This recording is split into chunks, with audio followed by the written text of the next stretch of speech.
요한계시록 4장이 되겠습니다. 교재는 9641페이지 제2절 주의 영광과 권세.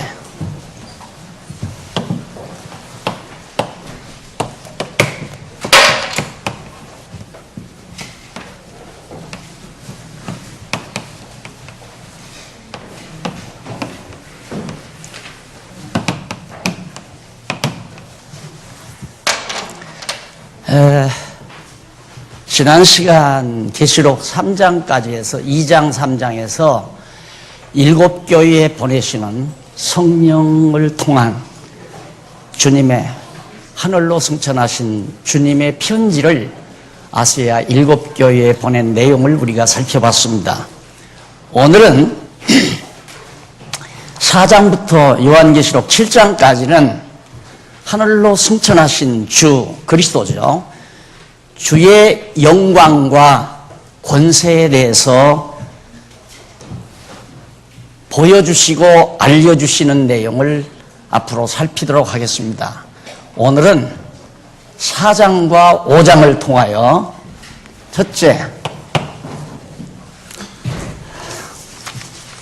주의 영광에 대한 이상,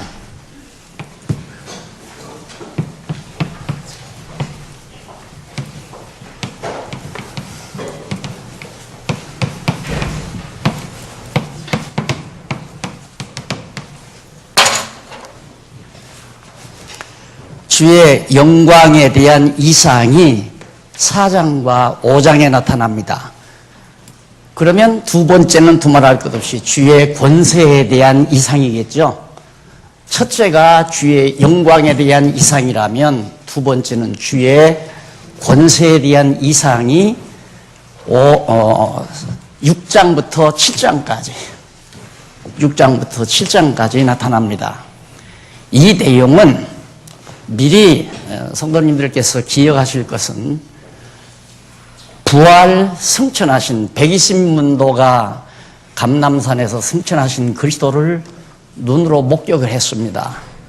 그런데 가시면서 승천하시는 예수님을 모든 문도들이 쳐다보니까 동행하는 천사들이 왜 하늘을 쳐다보느냐?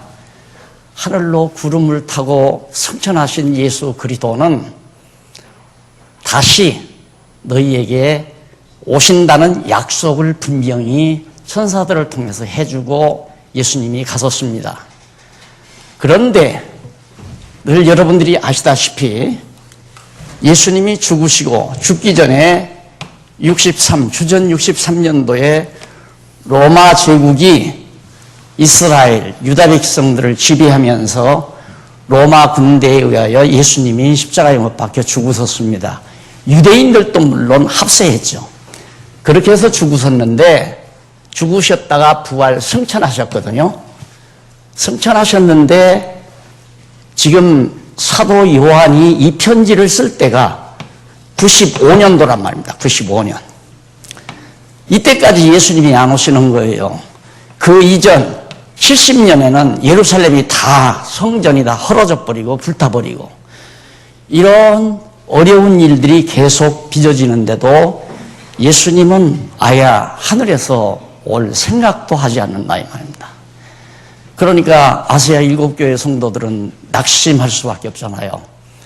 핍박을 받고 배고프고 또한 고통을 당하고 목베임을 당하고 돌에 맞아 죽고 성도들이 그처럼 온갖 고통을 겪는데도 하늘에서 예수님은 올 생각을 안 하니까 성도들의 마음이, 그 믿음이 흔들리기 시작한단 말입니다.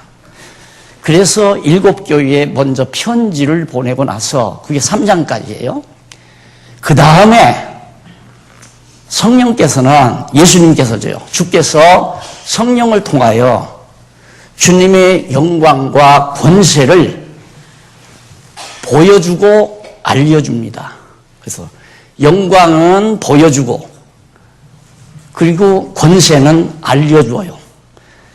예수님이 승천하시다가 지중해 바다에 빠져서 죽으신 게 아니다 이 말이죠. 하늘로 승천하셔서 영광 가운데 계시다. 그 예수님의 모습을 4장과 5장에서 보여주는 내용, 그걸 오늘 여러분들에게 소개해 드릴 겁니다. 그러니까 왜 이걸 보여주는가? 너희들이 생각하는 것처럼 예수가 승천하다가 정말로 하늘에 승천했는지, 하늘에 정말 보좌에 앉아 계신지 알 수가 없잖아요. 그러니까 그것을 실제로 성도들에게 환상으로, 이상으로서 보여주는 거예요. 이걸 보여줌으로 낙심하는 아시아 7교회 성도들에게 힘을 주고 소망을 주고 환난을 견뎌낼 수 있는 믿음을 견고히 간직할 수 있도록 하려는데, 바로 이 이상을 보여주는 목적이 있다는 얘기입니다. 그러면 그 이상 가운데 4장에는 먼저 한쪽 가로 1번 43페이지요. 9643페이지 한쪽 가로 1번을 보면 보좌에 대한 경배,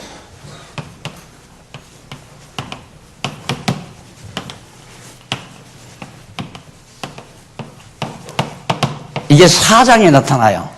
계시록 4장에는 예수님께서 승천하셔서 앉아 계신 왕좌가 있어요. 영원한 하나님 나라의 보좌, 왕이 앉아 있는 자리죠. 그 보좌에 예수 그리스도께서, 주께서 앉아 계신데 그 보좌에 대해서 경배하는 자들이 있어요. 이렇게 절을 한다 이 말입니다. 경배하는 자들이. 그런 영광된 모습을 4장에서 보여주는데, 4장 1절로 5절에 보면 보좌의 영광이 쫙 나타납니다. 예수 그리스도께서 앉아 계신 보좌의 영광이 드러나요. 이런 모든 역사들은 예수님이 살아생전에 이쪽 42페이지 위에서 7째 줄 바꾼데 보시면은, 일찍이 여호와 하나님께서는 예수께서 새 제자들을 데리시고 높은 산에 올라가셨죠. 거기서 영광스러운 그리스도의 모습을 보여줍니다. 왕권을 가신 그리스도의 모습을 변화돼 가지고. 그러니까 너무 좋으니까 베드로가 주여 내려가지 말고 여기다가 집을 셋을 짓고, 하나는 주를 위하여, 하나는 모세를 위하여, 하나는 엘리야를 위하여. 예수님 앞에 모세와 엘리야가 딱 나타나니까 집을 3개를 짓고 여기서 그냥 사십시다 그러지 않았어요. 그 영광된 모습을 새 제자들에게 보여줬는데, 여기서는 적극적으로 하늘로 승천하셔서 영광의 보좌에 앉아 계신 그리스도의 보좌에 대해서 경배하는 자들이 있어요. 경배하는 자들이 있는데, 먼저 경배하기 전에 보좌의 영광이 나타나는 장면이 나옵니다. 44페이지에 보면 4장 1절로 3절, 영광이 나타남, 보좌의 영광이. 네.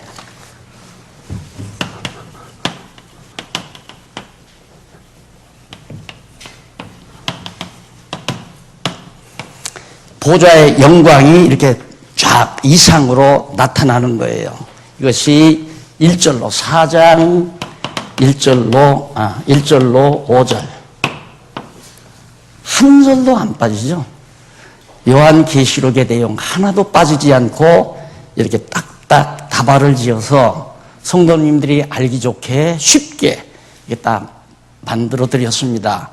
그러니까 정말로 1절로 5절에 보면, 4장 1절로 5절에 보면 정말 그리스도의 보좌의 영광이 나타나는 내용인가, 그것만 이 시간 우리들이 확인하면 돼요. 그러면 공부 잘하신 거란 말입니다.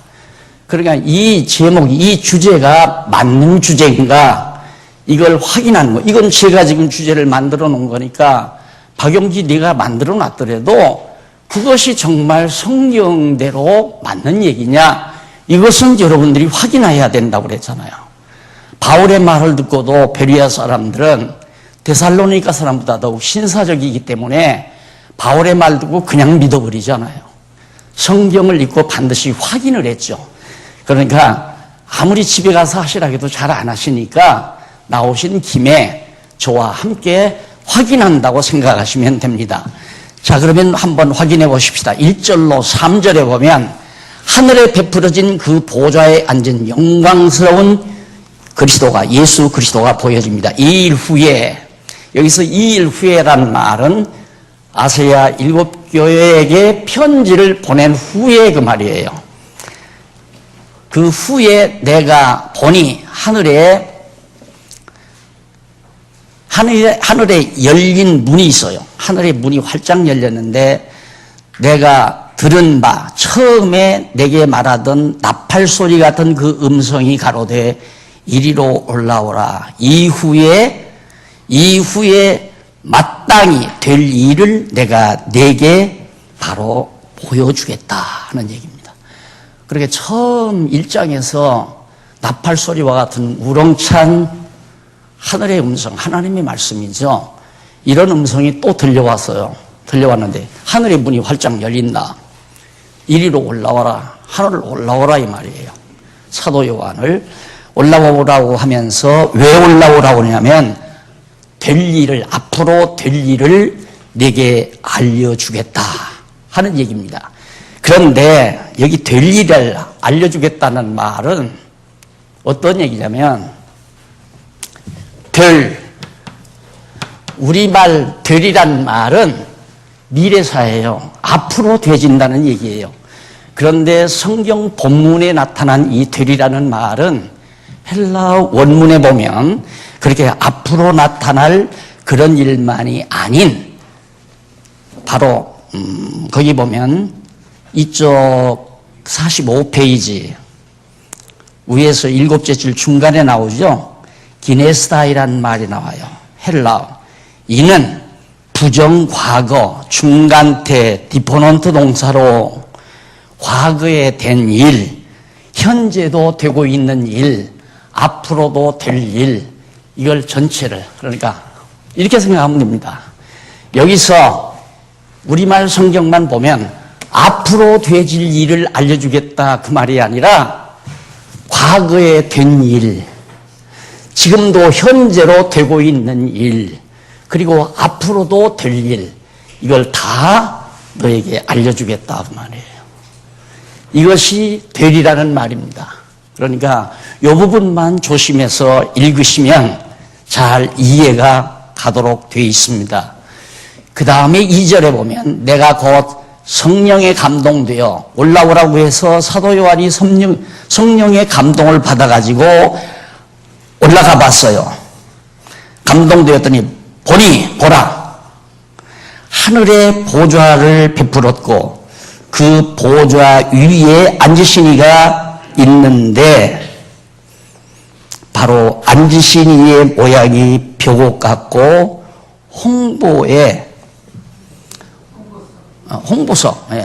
홍보석 같고 또 무지개가 있어 보좌에 들렀는데 그 모양이 녹보석 같더라. 그리고 여기 전부 보석으로 표현하잖아요. 하늘에 이 지상에 있는 보석이 있다는 말이 아니라 하늘의 그 영광스러운 모습을 보니까 보석처럼 다 생겼더라 이 말이에요. 색깔 같은 것들이 얼마나 호화찬란한 모습입니까? 이런 영광스러운 보좌의 영광이 쫙 하늘문이 열린 데서 보이더라 이 말이에요. 맞죠? 1절로 5절까지 맞는 얘기 아니에요. 우선 3절까지. 그럼 4절로 5절은 뭐냐? 이쪽 45페이지 나와요. 끝부분에, 아랫부분에. 하늘에 베푼 보좌의 위용과 역할에 대한 이상을 보여줍니다. 그런데 그 영광스러운 광채도 영광스럽지만은 그 위용, 보좌의 위용이 엄청나다 이 말입니다. 대단하다 이 말이에요. 그런데 그 위험스러운, 용맹 있고 위험스러운 모습은 물론이거니와 나아가서 그 보좌가 하는 역할이 무엇인가를 이상으로 사도 요한에게 쫙 보여주는 겁니다. 거기가 바로 예수 그리스도가 앉아 계신 곳이라 이 말이에요. 오늘 우리가 예수 그리스도를 믿잖아요. 눈으로 안 보이잖아요. 눈으로 안 보이는 예수 그리스도의 모습을 지금 요한계시록 4장에다가 사도 요한을 통해서 밝혀놓은 겁니다. 그 영광스러운 그리스도를 우리가 구주로 모시고 그분을 교회의 머리로 모시고 우리가 이처럼 그리스도의 지체로서 함께 모여 있다는 사실, 긍지가 생기잖아요. 대단하잖아요. 이런 모습을 바로 지금 사도 요한이 보는데 거기에 하늘에 베푼 보좌의 위용이 어느 정도냐면, 자, 한번 읽어보십시다. 또 보좌에 둘러 24 장로들이 있고 그 보좌들 위에 24 장로들이 흰옷을 입고 머리에 금결류관을 쓰고 앉았더라. 보좌로부터 번개와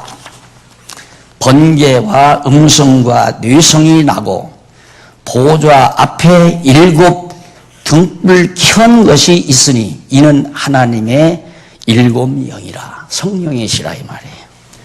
그러니까 내가 그림으로 표시를 못 하겠어요. 예를 들면 이게 보좌예요. 보좌인데 쫙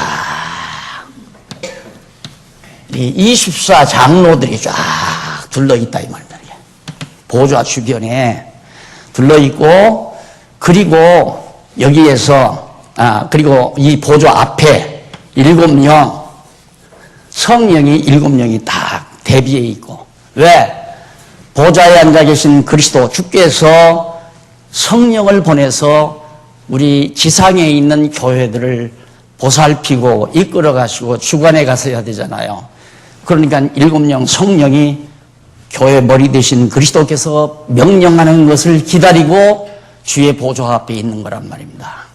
그러니까 우리가 예수 그리스도를 교회의 머리로만 잘 모시게 되면 머리 되신 그리스도가 성령을 각자 모든 성도들의 마음속에 보내가지고 열심내게 할 자 열심내게 하고 부지런할 자 부지런하게 만들고 충성할 자 충성하게 만들고 봉사할 자 봉사하게 만들고 각자 자기가 받은 은사 따라 일할 수 있는 마음이 생겨나도록 성령께서 오셔서 감동해가지고 교회를 아름답게 이루어가게 하신다 이 말이에요. 그러기 위해서 7 영이 성령께서 보좌 앞에 앉아 계신 그리스도 보좌 앞에 대기하고 있다 이 말입니다. 그리고 주변에 있는 24 장로, 자, 이게 이제 대신들이죠. 쉽게 말하면 하나님 나라의 대신들. 그래서 24 장로는 대개 이제 성경학자들이 구약교회, 구약의 이스라엘, 구약시대 교회의 12지파 족장들과 그 다음 신약교회 12 사도들의 수를 합친 그런 하나님 나라, 그러니까 유대인과 이방인들을 다 하나님께서 택한 백성을 구원하셔서 하나님 나라를 세우신 그 나라의 대신들로 24 장로들을 대신들로 하나님께서 불러주셨다. 그런데 우리가 여기서 장로라고 할 때 이게 이제 하나의 세상 권력으로 보면 이게 이제 큰 문제죠. 엄청난 문제란 말입니다. 여기에서 이 장로는 내가 늘 강조했지만은 각 교회에 나이 드신 어른 노릇을 잘하는 분, 그러니까 가정도 어른이 어른답게 어른 노릇을 잘하면 가정이 편안한 거고, 어른이 노름이나 하고 술바지나 하면 가정이 다 망하잖아요. 그런 것처럼 교회가 교회되도록 잘 사랑으로 보살피는 자를 바로 장로라고 하는 겁니다. 그러니까 하나님 나라도 만왕의 왕 되신 그리스도께서 영역으로 하나님 나라를 다스려 가는데 이 장로들을 통하여 모든 하나님 나라 백성들을 바르게 보살피고 인도해가는 대신들로 자리를 잡게 만들었다. 저런 모습을 지금 사도 요한에게 하나님께서 하늘의 문을 활짝 열고 보여주셨다 그 말입니다. 그리고 나서 6절로 11절에 보니까 47페이지에 나오죠. 양쪽 가로 2번, 두 번째. 여기서 보니까 주에게 엎드려 경배한다.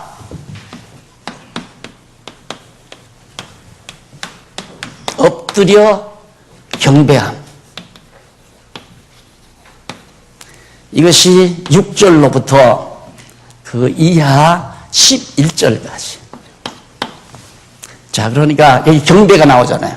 보좌에 대한 경배. 우선 보좌의 영광이 나타난 다음 보좌에 엎드려서 누가 24장로들이 쫙 엎드려서 만왕의 왕 되신 그리스도에게 경배하는 장면을 사도 요한에게 보여주고 있는 겁니다. 자, 그래서 6절로 9절에 보면 내려가서 6절로 9절에 보면 네 생물이 주에게 찬송하며 영광을 돌리는 것을 보여줍니다. 우선 12장로, 124장로만 있는 게 아니라 주변에 또 누가 있느냐면 네 명의 생물이 있어요. 살아있는 생물. 그런데 이 네 생물은 첫째는 뭐과 같으냐면 첫째 생물은 모양이 사자같이 생겼어요. 사자는 아닌데 사자처럼 생겼어요. 그러니까 용맹을 말하는 거죠. 그러니까 그리스도의 뜻을, 만왕의 왕 되신 그리스도의 뜻을 용맹 있게 실천해 갈 수 있는 사자와 같은 생물이 딱 배치하고 있고, 그 다음 하나는 송아지 같은 생물이 하나 있어요. 소 같은 생물. 소는 성실하잖아요. 주인에게 아주 성실하게. 그래서 아주 만왕의 왕 되신 그리스도의 뜻을 성실하게 잘 감당할 수 있는 생물, 즉 송아지 같은 짐승이 한 마리 있고, 하나는 사람 같은 짐승이 있어요. 사람과 같은 짐승이 있는데 이것은 사람은 이성적이고 지성적 존재 아니에요. 모든 생물보다 인간은 가장 지성적인 존재입니다. 그래서 예수 그리스도의 뜻을, 만왕의 왕 되신 그리스도의 뜻을 아주 고도의 지성을 가지고 잘 감당할 수 있는 사신이죠. 또 하나는 독수리 같은 거예요. 독수리 같은 거. 그러니까 여기는 들짐승 사자, 여기는 가축중 소, 이것은 인간, 여기는 날짐승 아니에요? 날짐승. 근데 아주 민첩하죠. 이 솔개는, 이 독수리는 굉장히 민첩하단 말입니다. 그러니까 그리스도의 뜻을, 만왕의 왕 되신 예수 그리스도의 뜻을 아주 민첩한 행동으로 잘 감당해낼 수 있는 그런 사신의 역할을 하도록 배치가 되어 있다 이 말입니다. 그래서 이 네 명의 네 개의 생물이 배치가 되어 있는데, 이 생물들이 전부 그리스도에게 경배한다 이 말이에요. 경배. 자, 그런 장면이 여기 나오는데, 어떻게 네 생물이 주에게 찬송하며 영광을 돌린다. 물론 경배도 할 뿐만 아니라 찬송하고 영광을 돌린다. 그것이 바로 6절로 9절까지 소개된 내용입니다. 틀림없이 거기 쭉 나오죠. 나오는데 우선 뭐라고 찬송을 하느냐면, 몇 절에 여러분 한번 살펴보십시다. 8절에 보면 네 생물이 각각 6날개가 있고 그 안과 주위에 눈이 가득하더라. 아주 눈이 6날개 가운데 눈이 가득하니까 온 세상을 잘 살피는 거죠. 빈틈없이 온 세상을 살피는 신령한 눈이 달린 그런 네 생물이 날개도 6개가 달려서 어디라도 방향을 정해서 어디라도 날아다닐 수 있는, 날개 둘만 있으면 방향 잡기가 좀 힘들잖아요. 6날개니까 마음껏 방향을 정해서 이리저리 활동할 수 있는 그러니까 사자도 날개가 달렸고, 여기 사자, 그 다음 소, 사람, 독수리 모두가 다 날개가 6씩 달리고 거기에 눈이 가득 달려 있더라. 그런데 그들이 밤낮 쉬지 않고 이르기를 걸어가다 주 하나님 곧 전능하신 이여 전에도 계셨고 이제도 계시고 장차 오실 자라 하고, 전에도 과거에도 계셨고 이제도 지금 사도 요한이 계시를 받는 이 시대도 계시고 장차 반드시 저렇게 영광 중에 계시다가 오실 분이다.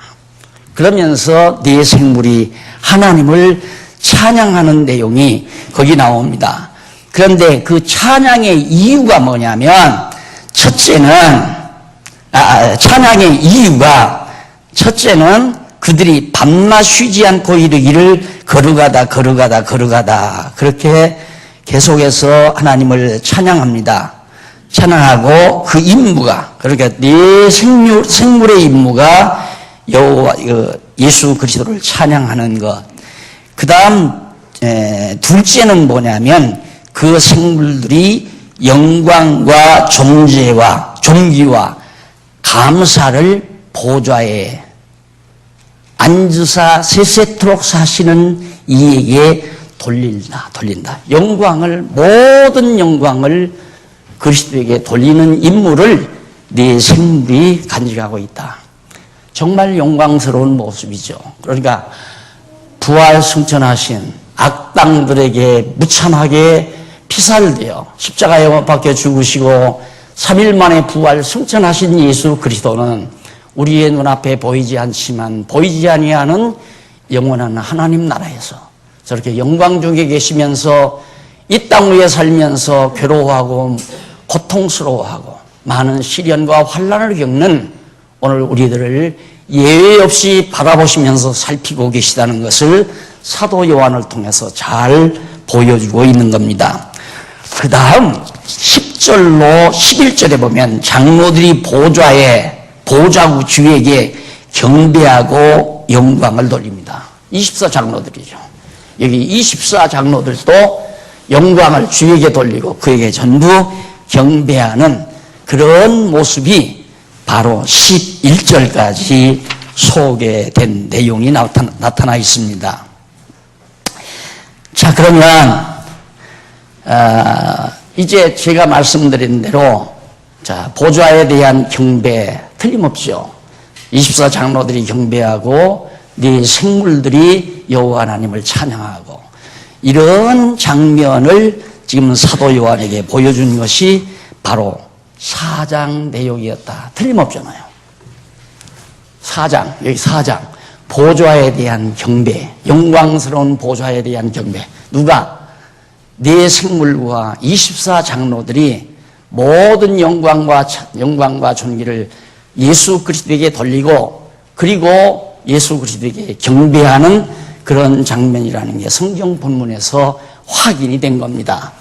자, 그러면 그 다음에 여기 4장은 그렇다면 5장은 도대체 어떤 내용이냐? 5장은. 그래서 이 5장은 여기서 첫째라고 했다면, 여기 이제 한쪽 가로 첫째니까 여기는 두 번째, 한쪽 가로 두 번째. 보좌에 대한 경배 다음에 넘어가서 능력에 대한 찬양입니다.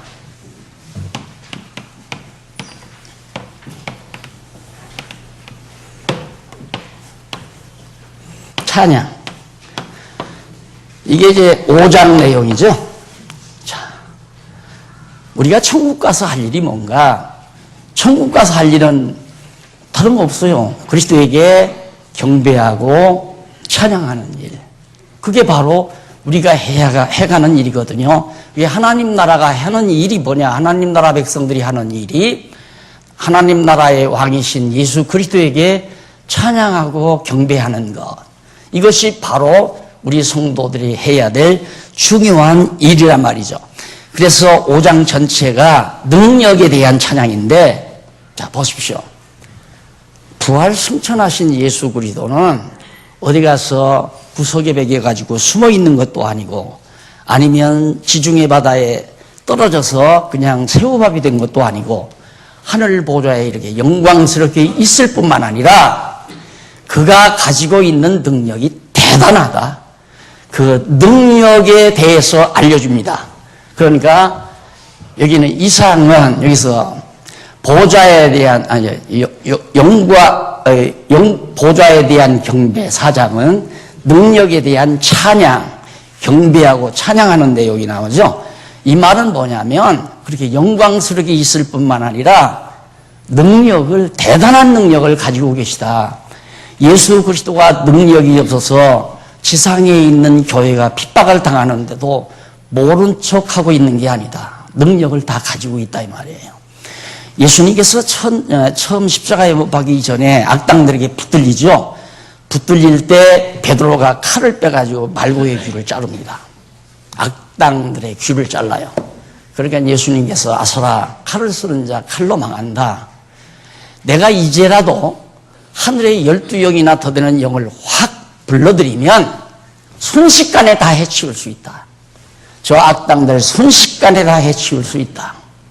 잡으러 왔을 때도 그랬잖아요. 잡으러 왔을 때 야 너희들 누구 찾느냐 그러니까 나사렛 예수로 나사렛 예수를 찾는다 그러니까 예수님이 당돌하게 내려라 하고 딱 나서니까 그냥 다 엎드려 버리잖아요.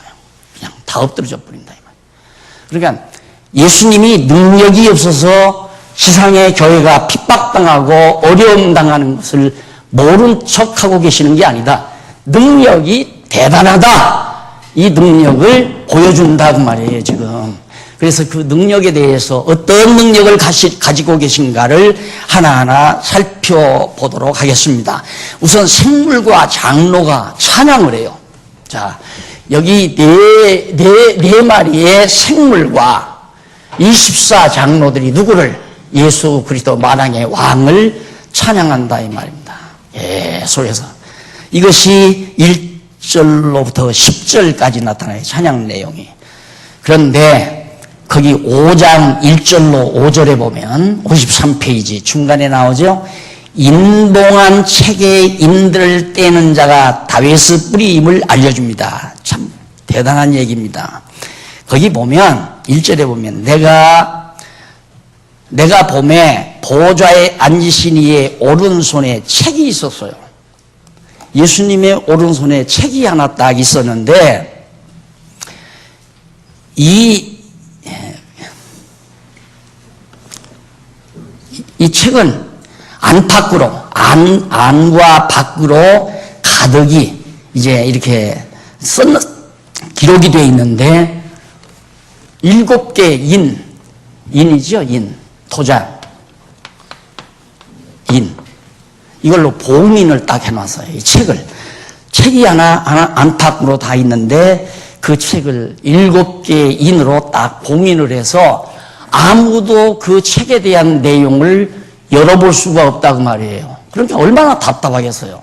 예수님의 손에 들려진 책이니까 대단한 책일 텐데 그 책에 인이 딱 찍혀가지고 도대체가 이게 무슨 말이 기록되어 있는지 아무도 열어볼 수가 없게 되어 있다 이 말이에요. 그러니 사도 요한이 얼마나 답답하겠어요. 그러니까 4절에 한번 보세요. 아무도 그 인을 뗄 자가 없어요. 누구도 그 인을 떼가지고 책장을 넘겨서 글을 읽을 사람이 없단 말입니다. 4절. 이 책을 펴거나 보거나 하기에 합당한 자가 보이지 않기로 내가 크게 울었다. 사도 요한이 너무 답답해서 저 책 안에는 무슨 말씀이 기록되어 있을까? 그래서 알고 싶었는데 아무도 그걸 열어줄 사람이 없으니까 울어버리고 말았다 그 말이에요. 그러니까 5절 장로 중에 하나가 내게 말하되 울지 말라.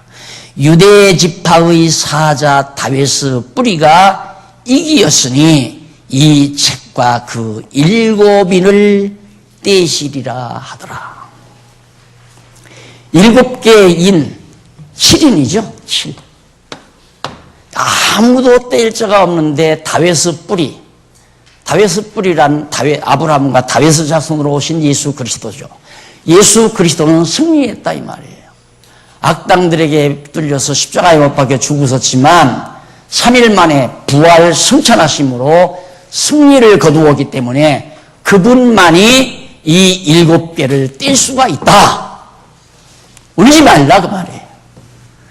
자, 그러면 예수는 어떤 능력을, 보좌에 앉으신 우리의 만왕의 왕 되신 그리스도는 어떤 능력, 7개의 인을 떼는 능력을 가지고 있다 이 말이에요. 아무도 그 인을 뗄 사람이 없어요. 그런데 여기서 집중하실 일은 이제 하나하나 인을 뗍니다. 하나하나 인을 뗄 때마다 만왕의 왕 되신 그리스도의 능력이 거기 다 드러나요. 이런 능력도 나타나고 저런 능력도 나타나요. 예수님이 인을 안 떼면 능력이 안 나타나요. 그 인을 떼면 그 인에 속한 능력들이 하나하나 드러나는 모습을 사도 요한에게 보여주는 장면이 그 이후에 쭉 나타납니다. 자, 넘어가서 거기 보면 9654페이지의 아랫부분에 보면 어떤 내용이 나오느냐면 5장 6절로 10절에 생물과 장로들이 어린 양 앞에서 찬양하는 것을 보여줍니다. 그렇게 대단한 능력을 봉인된 7인을 뗄 수 있는 능력을 가지신 만왕의 왕 되신 그리스도에게 당연히 생물들과 장로들이 그분에게 찬양을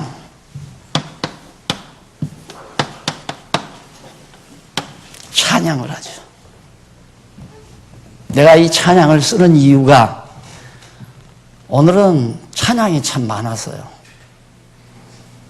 찬양이 있다고 하는 것은 그만큼 여호와 하나님에 대한 감사가 넘친다는 얘기입니다. 그리고 우리 마음에 기쁨이 있다는 확증이고요. 자, 저기도 영광스러운 그리스도 앞에서 네 생물과 24장로가 찬양한다는 건 당연한 거죠. 그런데 우리가 저걸 보지 못하면 찬양이 나오는 것이 아니라 불평과 짜증이 나온다 이 말이에요. 불평과 짜증이. 거기에서 온갖 독버섯이 솟아나는 겁니다. 그러니까 독버섯이 나오는 장소에는 독이 깔려있기 때문에 독버섯이 나와요. 여호와 하나님을 찬양하는, 그리스도를 찬양하는 그 마음 가운데서 독버섯이 나올 리가 없죠. 선한 생각, 즐거운 생각, 감사한 생각, 이런 생각들이 바로 선을 사모하는 생각으로 성장시키고 하나님의 사람답게 살 수 있는 힘을 공급해 줄 수 있다는 얘기입니다. 그래서 거기 보면, 자, 그 본문에 보면 새 노래로, 자, 우리 한번 7절에 한번 모십시다. 7절. 5장 7절. 제일 밑에 나오죠? 7절. 어린 양이 나와서 보좌에 앉으신 이의 오른손에서 책을 취하시니라. 책을 취하심에 네 생물과 24장로들이 어린 양 앞에 엎드려 각각 검은고, 이게 찬양하는 도구죠. 하나님께 찬송하는 도구. 검은고와 그 다음 향이 가득한 금대접을 가졌으니, 이 향이 뭐냐면, 금대접에 담겨진 이 향이 뭐냐면 우리 성도들이 하나님의 선하신 뜻이 이루어지기를 갈망하는, 하나님께서 주신 소원을 가지고 그 소원이 이루어지기를 바라면서 기도하는 그 기도가 금대접의 향으로 담겨져서 하나님께, 그리스도에게 이렇게 갖다 드리게 된다 이 말이에요. 그러니까 오늘 우리들이 기도하고 산다는 거 대단한 거 아닙니까? 그래서 찬양과 기도, 이것은 검은고죠. 검은고. 이것은 향이고, 금대접에 담긴 향이고. 그러니까 우리가 경건회를 한다 할 때는 찬양과 기도예요. 찬양하고 기도하는 게, 그래서 우리가 하나님 나라 아침 일찍이 10시 50분에 다 모이잖아요. 늦으면 같이 참석이 안 되죠. 다 똑같이 아이로부터 어른에까지 전부 가족별로 쭉 앉아가지고 하는 일이 뭔가 검은 곳 하죠. 찬양해야 한다냐, 하나님. 여호와 하나님께 우리 만왕의 왕 되신 그리스도를 찬양하고, 그리고 기도는 무슨 뜻? 이미 여호와 하나님께서 작정하신 뜻대로 이루시기로 언약하시는 것. 선지자로 오셔서 장차 되어질 일을 예수님께서 다 약속해 놓고 성천하셨으니까 그 예수 그리스도의 예언이, 예수 그리스도께서 약속하신 바가 이 땅에서 이루어지기를 간절히 사모하며 바라는 기도, 이것이 천사들에 의해서 금대접에 담겨져, 향으로 담겨져 가지고 그리스도에게 올라간다 이 말이에요. 그래서 경건회를 하자는 얘기입니다. 그러니까 우리가 경건회라고 이름을 붙였으니까 그러지 예배가 아니에요. 그리고 구약시대처럼 제사 드리는 행위가 아니라 말입니다. 최종적으로 우리가 하는 것은 경건한 자들이 그리스도를 찬양하고 그리스도의 뜻이 이루어지기를 바라는 기도, 이것으로 온통 아름답게 모인 성도들이 하나하나 정말 그리스도에게, 만왕의 왕 되신 그리스도에게 드려짐으로 올바른 경건회가 잘 이루어지는 것이다. 그래서 찬양이 오늘 참 좋은 본보기 해줬잖아요. 은사교회, 세계선교회에서도 해줬고, 한 가정, 결혼기념일을 맞아서 가족이 나와서 부부가 해주셨고, 그러다 보니까 우리 로고스 찬양 내가 또 했고, 이게 셋이 했다, 이 말입니다. 이게 셋 내지 넷이, 찬양도 셋이나 넷하고, 기도도 세 번이나 네 번쯤 하면 거의 경건의 시간이 40분이 거의 소화됩니다. 그러면 간단하게 목사님이나 장로님들이 간단하게 하나님의 말씀, 간단하게 기억할 말씀 선포하고 기도하면 경건회가 끝나는 거 아니에요. 그리고 하나님 말씀 공부는 분반으로 다 각자 자기가 배워야 될 부분을 찾아가서 배우면 되는 거고요. 이게 하나님 나라는 찬양과 기도뿐이다. 찬양하고 기도하는 것. 이것이 바로 우리가 하나님 앞에 모였을 때, 성도들이 모일 때마다 뭐를 해야 하느냐? 시와 찬미와 노래들로 하나님께 찬양하고 화답하며, 그리고 서로 차선을 따라 기도하고 하나님 앞에 영광을 노리는 삶을 모일 때마다 하라고 그랬어요. 모일 때마다.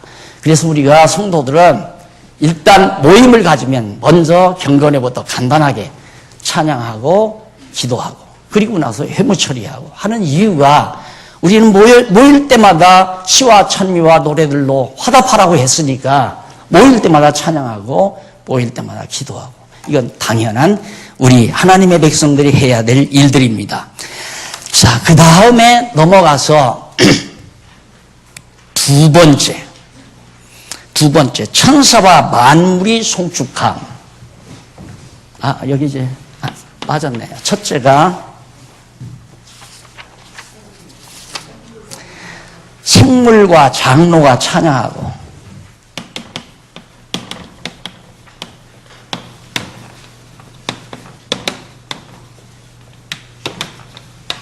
이게 5장 1절로부터, 그 다음 두 번째가 넘어가서 천사와 만물이 송축함, 11절로부터 나오죠. 천사와 만물이 송축함. 이게 10절까지고 5장 11절로부터 14절까지 다 맞잖아요. 한 귀절도 빠짐없이, 단어 하나도 빠짐없이 정확하게, 5장 내용은 만왕의 왕 되신 보좌에 앉으신 그리스도에 대한 찬양이로구나. 생물과 장로가 예수님에게 찬양하고, 생물과 장로만 하는 게 아니라 신부름꾼 천사와 그 다음 만물, 모든 하나님께서 지어놓으신 모든 만물들이 다 찬양한다 이 말이에요.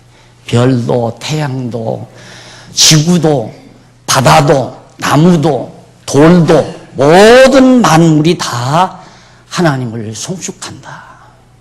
그래서 로마서에 보면 만물이 타락해서 저주가 덮인 이 만물이 정말 우리 믿는 성도가 구속받기를 간절히 사모하는 이유는, 인간이 타락해서 만물도 함께 저주를 받아버렸으니까 인간이 회복됨으로 만물도 회복이 되기 때문에 인간이 구속받기를 그렇게 학수고대한다고 사도 바울은 로마서에서 밝힌 바가 있습니다.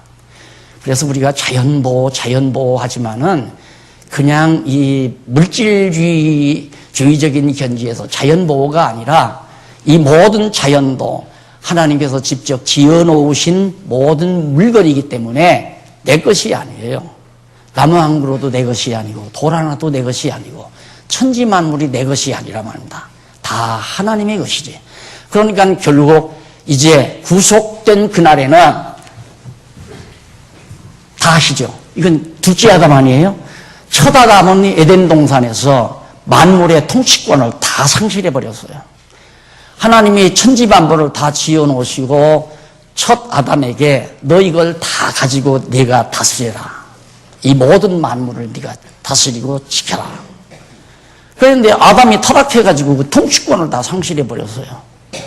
그런데 둘째 아담 예수 그리스도는 바로 사망 권세를 이기시고 사단의 권세를 이기시고 부활 승천하셔서 지금 하늘 보좌에서 우주와 만물을 다 통치하고 있는 거예요. 다 다스린다. 그러니까 그것을 깨달은 만물들이 바로 그리스도에게 송축, 찬양을 돌린다 이 말이에요. 맞지 않아요? 만화의 왕 되신 그리스도에 대해서 찬양하는 내용이 맞잖아요. 아니 소나무도 찬양하고 돌멩이도 찬양하는데 어떻게 입이 있는 우리 인간이 하나님을 찬양하지 않을 수 있어요? 믿어져야죠. 순서가 아이고 다음 주일 하세요. 오늘은 너무 시간이 많아요.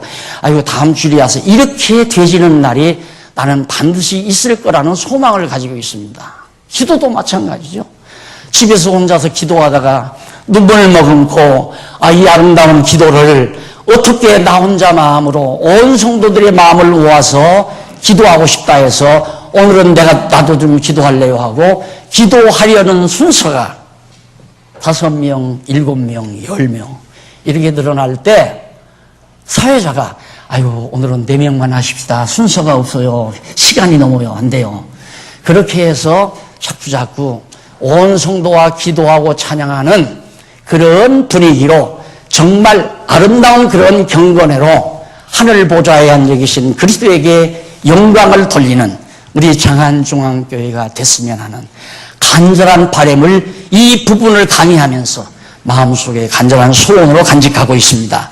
그래서 11절로 12절에 보면 천사들이 어린 양에게 찬송받기에 합당하다고 어린 양 당신은 우리가 드리는 또 천사들이 드리는 이런 찬송을 받기에 너무너무 합당한 분입니다. 왜? 당신은 당신의 뜻대로 천지 만물을 다 지으셨습니다. 또 지으셨을 뿐만 아니라 그것을 다 주관하시고 다스리십니다. 천지 만물을. 그러니 당연히 당신은 영광과 찬송을 받으시기에 합당한 분이라고. 그래서 거기 보면 13절로 14절 거기 보면 넘어가서 58페이지 모든 만물이 어린 양에게 송축하자 모든 주변이 화답을 합니다. 그렇죠. 만물들이 여호와 어린 양 예수 그리스도를 막 이렇게 송축을 돌리니까 주변 모든 짐승들이나 이런 내 생물들이나 24장로들이나 천사들이 아멘 할렐루야 하고 화답을 같이 하는 그런 영광스럽고 능력 있는 모습이 지금 잘 14절까지 묘사되어 있습니다. 이렇게 해서 맞죠? 그리스도의 능력, 만왕의 왕 되신 주의 능력에 대한 찬양이 5장 내용이라는 건 간단하잖아요. 얼마나 쉬워요. 이것은 보좌에 대해서 경배하는 내용이고 4장은 5장은 능력에 대해서 찬양하는 내용이고 그래서 4장과 5장은 주의 영광에 대한 이상이고 주의 영광에 대한 이상은 주의 영광과 권세를 보여주기 위해서 우선 영광에 대한 이상을 요한에게 보여준 것이다. 다음 주일에는 영광을 보여줬으니까 이제는 권세를 보여줘야죠. 권세를 알게 해야죠. 이것은 보여주고 이것은 알게 하고. 그래서 다음 주 두 번째 여기 한쪽 가로 없는 1번이 있죠? 두 번 가로 없는 2번 주의 권세에 대한 주의 권세에 대한 이상 이것이 다음 주일 6장에서 7장까지 공부할 내용입니다. 집에서 시간 있으면 예습하고 오시면 더욱 고맙겠습니다. 기도하십시다. 살아계신 하나님 아버지, 지금도 영광 가운데 계셔서 비록 이 고달픈 세상에서 여러 가지 시련을 당하며 사는 우리들을 한시도 걸음없이 우리를 살피시고 보살피시는 전능하신 주님의 모습을 오늘 사도 요한의 계시록을 통해서 우리들이 살펴봤습니다.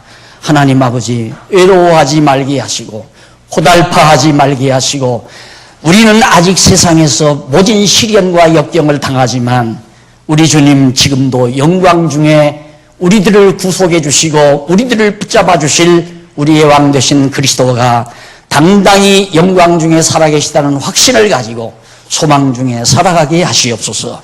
예수님 이름으로 기도드립니다. 아멘.